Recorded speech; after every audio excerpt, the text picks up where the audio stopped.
নমস্কার বন্ধুরা, good morning. কেমন আছেন সবাই? আশা করি সবাই খুব ভালো আছেন। আমিও খুব ভালো আছি, যদিও এতদিন ভালো ছিলাম না। দীর্ঘ প্রায় 4 মাস পর আজকে আমি ডেলি ব্লগ দিচ্ছি। তো এতদিন কোনো ভিডিও আমি আপলোড করিনি, শুধুমাত্র মাঝে মধ্যে 2-1টা শর্ট ভিডিও আপলোড করেছিলাম। লং ভিডিও বহুদিন পর আপলোড করছি, প্রায় 4 মাস 4.5 মাস পরে।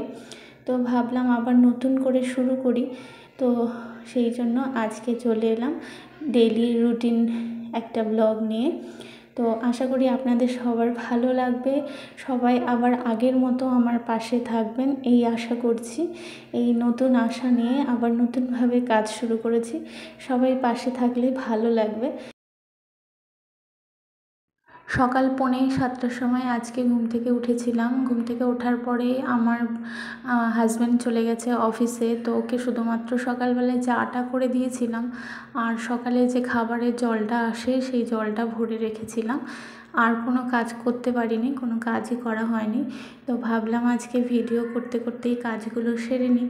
তো প্রথমেই ঘরটা ভালো করে ঝাড়ু দিয়ে নিচ্ছি। রাতের বেলায় আমার মেয়ে খুব নোংরা করে ঘরটা, মানে একা একা সারাক্ষণ খেলে, তো ঘরের জিনিসপত্র সব এলোমেলো করে রাখে। তো রাতে কিছু একটা ছিঁড়ে সারা ঘর করেছিল, সারা ঘরটাই নোংরা হয়েছিল।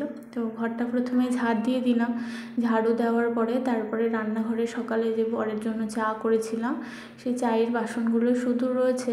রাতের বেলায় আমি সব এঁটো বাসনগুলো মেজে রান্নাঘর পরিষ্কার করেই ঘুমাই, সেই জন্য বেশি বাসনপত্র একদমই নেই, শুধুমাত্র কয়েকটা চায়ের বাসন আর রাতে শোয়ার আগে যে দুধটা খাই সেই দুধের বাসনটা রয়ে গেছিলো।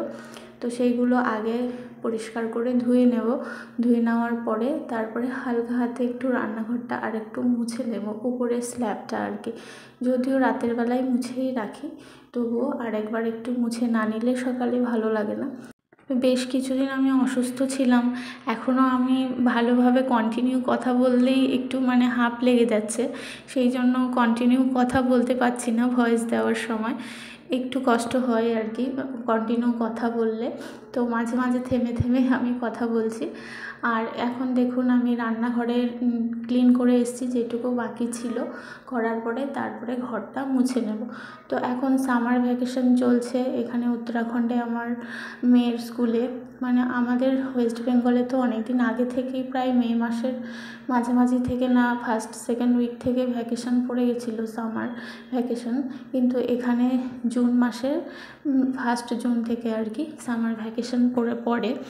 আর এই সময়টাই এখানে খুব গরম পড়ে। তো এখন প্রচণ্ড গরম, গতবারের তুলনায় এইবারের গরমটা অনেক বেশি, কারণ বৃষ্টি হচ্ছে না এখানেও। আমাদের ওয়েস্ট বেঙ্গল তো প্রচুর গরম, সেটা অনেক দিন আগে থেকে শুনছি। তারপর ওখানে ঝড়ও হলো, কিন্তু এখানে এখনও সেইভাবে বৃষ্টি শুরু হয়নি, তাই এখন প্রচুর গরম। তো সেই জন্য সকালবেলায় এখন কাজকর্মগুলো সেরে ফেলি, কারণ সকালবেলায় কাজ সেরে না নিলে না ঘুম থেকে ওঠার পরে প্রচুর গরম লাগে। তো দেখুন সকালে সব কাজকর্ম আমার সারা হয়ে গেছে। সকালের কাজ সেরে তারপরে প্রায় 9টার দিকে আমি রান্না করতে এসেছিলাম। রান্না করতে আসি 9টার সময়, কারণ আগে তো সকালে ঘুম থেকে উঠেই বরের অফিসের রান্নাটা করতে হতো, কারণ ও 7টার পরে অফিসের জন্য বেরিয়ে যেত। ওর লাঞ্চ আমি সকালেই করে দিতাম, কিন্তু শরীর খারাপ হওয়ার জন্য আমি সকালে এখন আর রান্না করতে পারি না। তো সেই জন্য এখন লাঞ্চ পরে নিতে আসে, ওর লাঞ্চটা নেওয়ার জন্য গাড়ি আসে দুপুরবেলায় 10:30 থেকে 11টার মধ্যে ওর লাঞ্চ নেওয়ার জন্য গাড়ি চলে আসে। তো তার মধ্যে আমি খাবারটা রেডি করে প্যাক করে রাখি, তারপরে গাড়ি আসলে ফোন করে নিচে গেটের কাছে গিয়ে ওর লাঞ্চটা দিয়ে আসি। ওর লাঞ্চ রেডি করে দিয়ে এসেছি। দিয়ে আসার পরে মনে পড়লো যে কাল রাতে আমার বর অফিস থেকে আসার সময় সবজি ফল নিয়ে এসেছিলো। তো রাতে আর আমি খুলে দেখিনি, এখন ভাবলাম খুলে দেখি কি কি আনা হয়েছে, নইলে রাতে এসে যদি দেখে এখনও বের করিনি তাহলে বকবে যে কেন বের করনি। আর তাছাড়া প্যাকেটের মধ্যে থাকলে এখন গরমকাল ভাপে নষ্ট হয়ে যায়। তো এই যে দেখুন কী কী এনেছে। এই আমগুলো নতুন উঠছে, এখন সবে সবে আম ওঠা শুরু হয়েছে উত্তরাখণ্ডে, আমাদের বেঙ্গলে তো অনেকদিন আগেই উঠে গেছে। তো আম এনেছে 2টো মৌসুম্বি, আর এই যে ফলগুলো আমি হাতে করে দেখাচ্ছি এটা হচ্ছে পিচ ফল, পাহাড়ি পিচ। এটার আরও একটা নাম আছে অ্যাপ্রিকট, আর এখানে পাহাড়ি ভাষায় বলে আড়ু। তো আড়ু বলে এখানকার লোকেরা, স্থানীয় লোকেরা। আর আমরা পিচ নামে অনেকেই চিনে থাকি, আর এর একটা ভালো নাম হচ্ছে অ্যাপ্রিকট। তো এই ফলটা খুবই উপকারী, আমাদের বেঙ্গলে আমি কখনোই দেখিনি, এখানে আসার পরেই ফার্স্ট টাইম আমি এই ফলটা দেখেছি। আর প্যাকেটের মধ্যে যে লাল লাল ফলগুলো দেখা যাচ্ছে, আপনারা কি চেনেন এই ফলগুলোর নাম? এই ফলটা আমি আগে কখনো দেখিনি, এর আগে একটা শর্ট ভিডিও দিয়েছিলাম এই ফলটাকে নিয়ে। তো এখানে সেই পাহাড়ে আসার পরে এই ফলটার সঙ্গে আমি পরিচিতি হয়েছে আর কি আমার। তো এর আগেও এনেছিল আমার বর দুবার, তো কালকে রাতে আর কি আবার দেখি অনেকগুলো নিয়ে এসেছে। আর প্যাকেটের মধ্যে থাকার কারণে অনেকটা ভেপে গেছে ফলগুলো, দেখুন জল জল হয়ে গেছে, একটা ফল পচেও গেছে। তো এইগুলো নাকি চাটনি খাওয়া যায়, আমার এক ফ্রেন্ড বলছিল। তো আমি চেষ্টা করবো একদিন চাটনি বানানোর। তো অনেকগুলো ফল, এর খোসাটা না, উপরে যে লাল রঙের খোসাটা দেখছেন, এই খোসাটা হচ্ছে টক টক, আর ভেতরের ফলটা হচ্ছে মিষ্টি। তো ভালোই লাগে খেতে, এমনি খেতেও ভালো লাগে, লবণ লঙ্কা দিয়ে মাখিয়ে মাখা করে একদিন খেয়েছিলাম আমি। তো এই যে গরমে দেখুন একদম ভেপে গেছে, প্যাকেটের মধ্যে ছিল, তো যদি বার না করা হতো তাহলে আরও ভেপে নষ্ট হয়ে যেত। তো এখানে পাহাড়ি অনেক রকমের ফল পাওয়া যায় নতুন নতুন, যেগুলো এখানে এসে প্রথমবার আমি দেখেছি, এর আগে দেখিনি। যেমন এই পাহাড়ি পিচ ফলটা আমাদের ওখানকার বাজারে তো আমি দেখিনি, এবার অন্য যে ডিস্ট্রিক্টের বাজারে পাওয়া যায় কি না সেটা বলতে পারবো না। আর এই আলু বোখরা, এই লাল লাল ফলটার নাম হচ্ছে আলু বোখরা, এটাকেও আমি এখানে এসেই দেখেছি। আর ওই যে দেখুন একটা গোল লাউ এনেছে, এখানে তো সেই লম্বা লম্বা সরু সরু লাউগুলোই বেশি পাওয়া যায়, এই গোল লাউগুলো খুবই কম পাওয়া যায়। তো দেখলাম এই লাউটা খুবই সুন্দর, ফ্রেশ, একদম গোল, ভালো লাগলো দেখে। আর এই ফলগুলো আমার খুব ভালো লাগে আর কি, এই সময়টাই পাওয়া যায় সিজনে, আর কিছুদিন পরে আবার পাওয়া যাবে না এইগুলো। তো রাত্রেবেলায় এগুলোই নিয়ে এসেছিলো। এখন আর কিছুদিন আগে আমার প্রতিবেশী আমাকে আরও একটা পাহাড়ি ফল দিয়েছিল, যেগুলো পাহাড়েই পাওয়া যায় অনেক উপরে, স্থানীয় লোকেরা সংগ্রহ করে, আর বাজারে খুবই কম পাওয়া যায়। যখন কেউ বেশি পরিমাণে পেয়ে থাকে তখন ওরা মার্কেটে বিক্রি করে। সেই ফলটার নাম হচ্ছে কা ফল, সেটার ভিডিও এখন আমার কাছে নেই আপাতত। আর এখানে দেখুন এখন বিকেল হয়ে গেছে, প্রায় 4টে মতো বাজে। আজকে দুপুরবেলা আমার মেয়ে ঘুমোয়নি, যেহেতু স্কুল ছুটি, তাই সকালে একটু দেরি করে ঘুম থেকে উঠেছিল, সেই জন্য দুপুরে আর ঘুম পাড়ায়নি। দুপুরে ঘুমলে আবার রাতে 12টা 1টা বেজে যাবে ওর ঘুম আসতে আসতে। তাই দেখুন সারা দুপুর জেগে সারা ঘরটাকে লণ্ডভণ্ড করেছে, আর এখানে এখন মনোযোগ সহকারে ড্রয়িং করছে, পেন্সিল শার্প করছে, আর সারা ঘর নোংরা করেছে দেখুন। এতগুলো পেন্সিল কেটেছিস? হ্যাঁ, কতগুলো পেন্সিল কেটেছিস? এতগুলো নোংরা হ্যাঁ?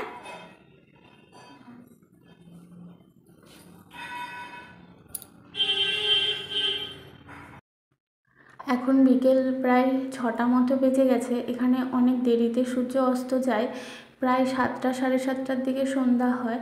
তো আমরা চলে এসেছিলাম আমাদের বাড়ির পাশে, একদম রোডের পাশেই একটা ছোটো মতো নার্সারি রয়েছে, সেই নার্সারিতে।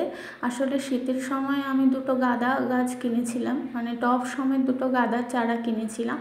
তো সেই গাঁদা গাছগুলো তো মরে গেছে, এখন টব 2টো খালি পড়ে আছে। তো আমার মেয়ে অনেক দিন থেকেই বলছিল যে টবে নতুন গাছ কেন লাগাচ্ছি না।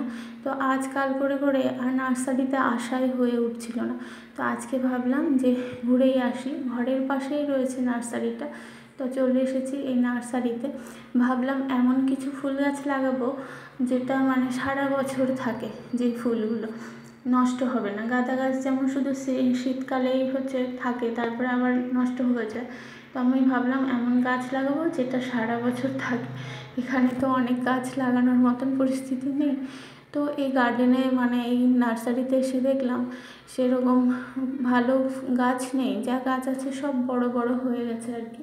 তো সেরকম আর যা গাছ আছে আমাদের ওখানে নার্সারিতে, যেমন নানান রকমের শীতকালে বিশেষ করে বেশি ফুল ফলের গাছ থাকে, এখানে সেরকম ভ্যারাইটিস গাছ খুব কমই পাওয়া যায়, পাহাড়ি এলাকা তো। তো দেখলাম সব সময় লাগানোর মতন গাছ বলতে আমরা যেটাকে বলি নয়নতারা, সেটাকেই হিন্দিতে বলে সদাবাহার। তো সদাবাহারের দুটো চারাই নেব। তো এখানে দেখছি আছে অনেকগুলো সদাবাহারের চারা, দেখুন। তো নয়নতারা আর কি। তো এখান থেকেই দুটো চারা নিয়ে নেব আর আমার টবে লাগিয়ে দেবো। আর নয়নতারা ফুল তো সারা বছরই ফোটে আর দেখতেও বেশ ভালো লাগে।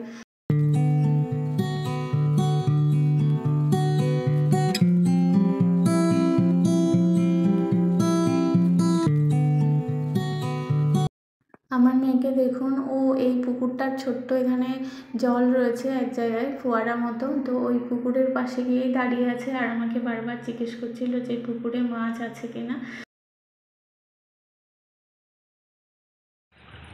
ও দেখো মাছ, মাছ অরেঞ্জ কালারের মাছ আছে। আচ্ছা, তো সত্যি তো বাউ,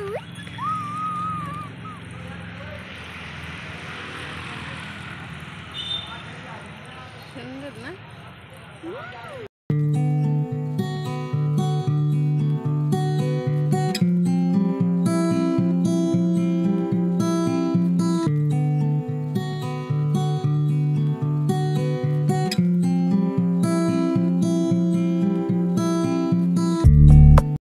তো বেশ কিছুক্ষণ সময় নার্সারিতে কাটালাম, খুব ভালো লাগলো অনেকদিন পরে বাইরে এসে।